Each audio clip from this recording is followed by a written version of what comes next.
किसान भाइयों, हमने ये तो जान लिया है अभी तक कि हमें किस मछली का पालन करना चाहिए, किस मछली के पालन के लिए कितना बड़ा तालाब होना चाहिए, कितना भोजन कराना चाहिए, क्या भोजन में देना चाहिए, मछली कितनी जल्दी तैयार हो जाती है। इन सभी बातों को तो हमने जान लिया है। जैसे कि आपने मेरा वीडियो देखा है तो हमने इन सारी बातों को जान लिया है, लेकिन उससे भी महत्वपूर्ण बात ये हो जाती है कि हमें मछली पालन की शुरुआत आखिर कब से करना चाहिए।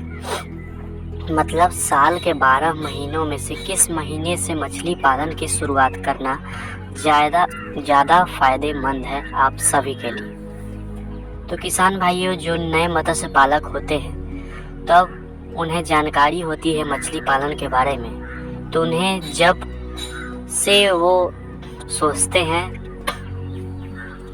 जब से वो तालाब बनवाते हैं या पहले से उनके पास तालाब मौजूद रहता है, तो उसी टाइम से वो उसमें पानी डालकर और बीज संचय कर मछली पालन की शुरुआत कर देते हैं। वो समय नहीं देखते हैं, चाहे वो ठंड का मौसम हो या बरसात हो या गर्मी हो, वो कोई भी समय नहीं देखते हैं, वहीं से शुरुआत कर देते हैं और फिर आगे जाकर उनकी मछलियां नहीं बढ़ती है और उन्हें भारी लॉस का सामना करना पड़ता है, भारी घाटा होता है उन्हें। तो आखिर कौन सा वो समय है जिससे कि हम मछली पालन करें और हमें घाटा ना हो, फ़ायदा हो, हमारी मछलियां बढ़े। तो आज मैं इन सभी पर आपको एकदम सटीक जानकारी देने वाला हूँ कि कब सीड स्टॉक करना है, पूरे साल में क्या करना है और हमें हार्वेस्टिंग कब तक करना है, हमारी मछलियाँ कब तक तैयार हो जाएंगी, तो वो कौन सा समय है। तो इससे पहले मैं एक पॉइंट और ऐड कर देता हूँ कि मछली जो होती है वो साल के 3 महीने बिल्कुल भी नहीं बढ़ती है। तो साल के वो कौन से 3 महीने हैं? तो वो हो गई आपकी नवंबर, दिसंबर और जनवरी। ये 3 महीने मछली बिल्कुल भी आपकी नहीं बढ़ती, क्योंकि ठंड के मौसम में मछलियों को जितना हमें ठंड लगता है उससे बहुत ही ज़्यादा मछलियों को ठंड लगता है, क्योंकि वो पानी में रहती है। तो नहीं तो वो फीडिंग करती है, और जब वो फीडिंग नहीं करेगी तो वो बढ़ेगी भी नहीं। तो हमें इस बात की जानकारी होनी चाहिए कि ठंड के मौसम में मछलियाँ नहीं बढ़ती है, तो हमें मछली पालन में ठंड से कोई मतलब नहीं है। नवंबर, दिसंबर, जनवरी से हमें कोई मतलब नहीं है। तो कब से शुरुआत करें? तो मछली पालन के लिए सीड स्टॉक करने का सबसे अच्छा महीना होता है, अगर मैं दिन को लेकर चलूँ, कि अगर आप एक दिन भी वेस्ट अगर नहीं करना चाहते हैं तो आप 15 फरवरी, कोई भी 15 फरवरी हो, कोई भी साल का हो, 15 फरवरी से लेकर 20 फरवरी के बीच में आप सीड स्टॉक कीजिए। मार्च कभी मत कीजिएगा।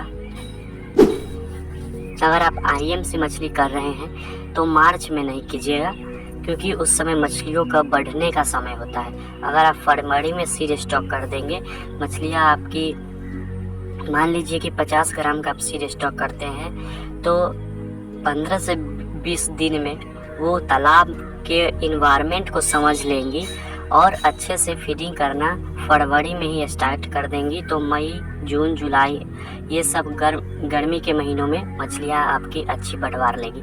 तो अगर मैं दिन लेकर चलूँ कि किस दिन को स्टॉक करना है, तो 15 फरवरी से लेकर 20 फरवरी या 25 फरवरी के बीच में आप आईएमसी मछलियों का सीड स्टॉक कर सकते हैं। और उसको फरवरी में फीडिंग बिल्कुल भी नहीं कराना है। फीडिंग आपको 10 मार्च के बाद से कराना है मछलियों को। सीड स्टॉक करना है 15 फरवरी के बाद और 25 फरवरी से पहले, इन दोनों के बीच में, इन दोनों डेट के बीच में, और आपको फीडिंग 10 मार्च से कराना है। और फीडिंग में जब, फिर से मैं एक बार बता देता हूँ कि नए जब आप सीड आईएमसी का स्टॉक करते हैं तो बहुत ही सस्ता भोजन आप 2 महीने सिर्फ सरसों की खली चलाइए। सिर्फ सरसों की खली चलाइए। आपका बच्चा छोटा है, मछली का बच्चा, सीड बहुत छोटा रहता है, तब सरसों की खली वो ज़्यादा खाना पसंद करती है। तो आप आईएमसी मछली को सिर्फ सरसों की खली 2 महीने तक चलाइए, जब तक उसका वेट, बॉडी वेट 100 ग्राम 200 ग्राम तक नहीं हो जाता है। आप चाहे तो सरसों की खली के साथ राइस ब्रान मिला सकते हैं, उससे ज़्यादा नहीं। आप सिर्फ इतना चलाइए। ये एक तरह से स्टार्टर हो गया, जैसे कि बतख पालन में या मुर्गा पालन, ये सब में स्टार्टर जो आता है, तो ये भी एक स्टार्टर ही हो गया। सरसों की खली बहुत ही सस्ता स्टार्टर, आप स्टार्ट कर सकते हैं इससे अपने मछलियों का फीडिंग।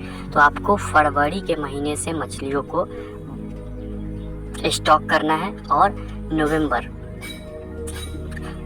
मतलब ज़्यादा से ज़्यादा अगर बहुत चला गया तो आपको 10 नवंबर तक आपके तालाब से मछलियों को निकाल लेना है।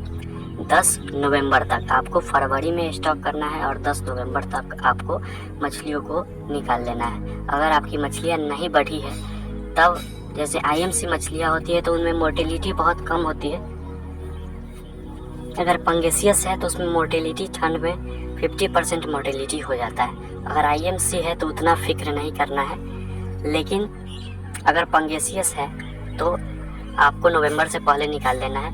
अगर आपकी IMC भी बढ़ चुकी है, जैसे कि 8 से 10 महीना हो गया नवंबर से लेकर फरवरी, तो उसमें आपकी कतला मछली तैयार हो जाएगी, अच्छी साइज़, मार्केटेबल साइज़ हो जाएगी। आज 800 ग्राम से लेकर 1 kg तक हो जाएगी। अगर अच्छा फीडिंग आप कराते हैं तो आपकी कतला मछली तैयार हो जाएगी। रोहू, अगर आप स्टैंडर्ड सीड 100 ग्राम का सीड, ईयरलिंग सीड डालते हैं तो रोहू और मिर्गल भी तैयार हो जाएगी। तो आपको नवंबर से पहले निकाल लेना है, क्योंकि 3 महीना आप वेस्ट करेंगे और ठंड के ख़त्म होते ही, मतलब 1 फरवरी से लेकर 10 फरवरी के बीच में आप तालाब का प्रबंधन करें। चूना डालकर तालाब प्रबंधन करने के बाद आपको सीड स्टॉक कर फिर से दूसरे साल की तैयारी करना है। तो आपको यही 8 महीना मिलता है मछली पालन के लिए। तो आपको शुरुआत करना है 15 फरवरी के बाद सीड स्टॉक करना है, और आपको शुरू के 2 महीने में आपको सिर्फ सरसों की खली 2 महीने चलाइए, 2-2, 3-3 दिन के अंतराल पर। अगर पानी का कलर ग्रीन हो जाता है, मतलब समझिएगा कि उसमें मछलियों का प्राकृतिक भोजन सरसों की खली के द्वारा बन गया है, तो आपको फीडिंग स्टॉप कर देना है। तो दोस्तों, छोटा सा इन्फॉर्मेशन था, लेकिन बहुत ही महत्वपूर्ण इन्फॉर्मेशन, क्योंकि बहुत भाई नहीं जानते हैं कि मछली पालन की शुरुआत आखिर किस महीने से करना हमारे लिए फ़ायदेमंद है। तो दोस्तों, वीडियो अच्छा लगा तो चैनल को सब्सक्राइब कीजिए और भी जानकारी के लिए, और वीडियो को लाइक कीजिए।